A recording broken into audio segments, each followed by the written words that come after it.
କିଛି ଦିନ ତଳେ କାରରେ ଆସିଲେ 4 ଜଣ ବ୍ୟକ୍ତି। ସେମାନେ କହିଲେ ଥଣ୍ଡା ଦିଅନି। ମୁଁ ଥଣ୍ଡା ତାଙ୍କୁ ଦେଲି, ମୋ ଦୋକାନରୁ ଦେଲି। 2 ଜଣ ସ୍ପ୍ରାଇଟ୍ ପିଇଲେ, 2 ଜଣ ଥମ୍ସଅପ୍ ପିଇଲେ। 20 ଟଙ୍କିଆ ଥଣ୍ଡା ଦେଲି, ପିଇଲେ। ପିଇକି ଏଠି ବସତେ ବସତେ ତାଙ୍କ ଗାଁରେ ଗୋଟେ ଗଣ୍ଡଗୋଳ ହେଇଥିଲା, କ'ଣ ପିଟାପିଟି ନାଗି ଗାଁ ମୁଣ୍ଡ ଫଟେଇ ଦେଇଛନ୍ତି, କ'ଣ କଥା ମେଡ଼ିକାଲ କଥା ହେଉଥିଲେ। ବୋଲେ ଗାଁ ଗଣ୍ଡଗୋଳ ଶତ୍ରୁତା ରହୁଛି। ଜଣେ କହିଲା ଗାଁ ଭିତରେ ତୁମେ ରହୁଛ, ତୁମର ଶତ୍ରୁ, ମୋର ଶତ୍ରୁ ନାହିଁ। ଆଉ ଜଣେ କହିଲା ମୋର 2 ଜଣ ଖଣ୍ଡେ ଶତ୍ରୁ ଅଛନ୍ତି। ଆଉ ଜଣେ କହିଲେ 4-5 ଜଣ ଖଣ୍ଡେ ଅଛନ୍ତି। ଆଉ ଜଣେ କହିଲେ ହଁ ମୋର ବି ଜଣେ 2 ଜଣ ଖଣ୍ଡେ ଅଛନ୍ତି। ଆଉ କହିଲେ କେହି ଶତ୍ରୁ ନାହାନ୍ତି ବୋଲି କେହି କହିପାରିବେ ନାହିଁ।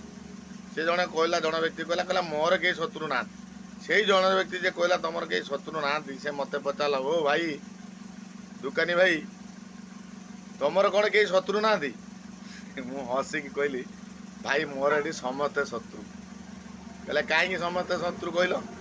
ମୁଁ ଯାହାକୁ ବାକି ଦେନି ସେ ବି ମୋର ଶତ୍ରୁ, ଯାହାକୁ ବାକି ନ ଦେନି ସେ ବି ମୋର ଶତ୍ରୁ। କହିଲେ ବାକି ଯାହାକୁ ଦେଲେ କେମିତି ସେ ଶତ୍ରୁ ହେଲା? ମୁଁ ତାକୁ ଯଦି ପଇସାଟା ମାଗିନି, ସିଏ ମୋତେ ମୁଁ ଚାଲି ଯାଉଛି ନା।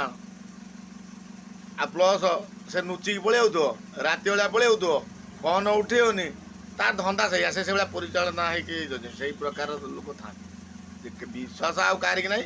ଆପଣ ଯେ କହୁଛନ୍ତି ଶତ୍ରୁ ନାହାନ୍ତି ବୋଲି କୁହନ୍ତୁନି, ସ୍ୱାର୍ଥପର ଲୋକ। ଏ ଦୁନିଆ ହେଲା ସ୍ୱାର୍ଥପର ଦୁନିଆ। କେହି ବ୍ୟକ୍ତି କହିପାରିନି ଶତ୍ରୁ ନାହିଁ। ଆପଣଙ୍କ ପରିବାର ବା କେହି ଅଶାନ୍ତି ହେଇଥିବେ, ଆପଣ ଯଦି ଜିନିଷ ଗୋଟେ ନ ଦେଇପାରିଥିବେ, ଆପଣଙ୍କ ସ୍ତ୍ରୀ, ଆପଣଙ୍କ ଛୁଆ ପିଲା ସବୁ ବାପାଟା ଦେଇପାରିଲାନି, ମୋ ସ୍ୱାମୀଟା ଆଣିଲାନି, ତା ସ୍ୱାମୀ ଏଟା ଆଣିଲା। ଶତ୍ରୁ ନାହାନ୍ତି କ'ଣ? ଦୁନିଆର ସମସ୍ତେ ସମସ୍ତଙ୍କ ଶତ୍ରୁ, ସମସ୍ତେ ଶତ୍ରୁ। ଏଟା ସ୍ୱାର୍ଥ ପାଇଁ ଶତ୍ରୁ। ଆପଣ ଯେ କହି ହେଲାନି କିଛି, ଯେତେ ଦିଅନ୍ତୁ ସେ କହିବା ବାପା ଏଇ କାମଟା କଲାନି।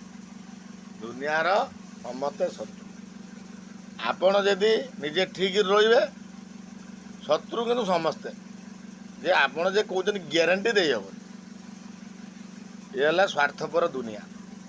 ମୁଁ ଠିକ୍ କହିଲି ନା ବନ୍ଧୁମାନେ?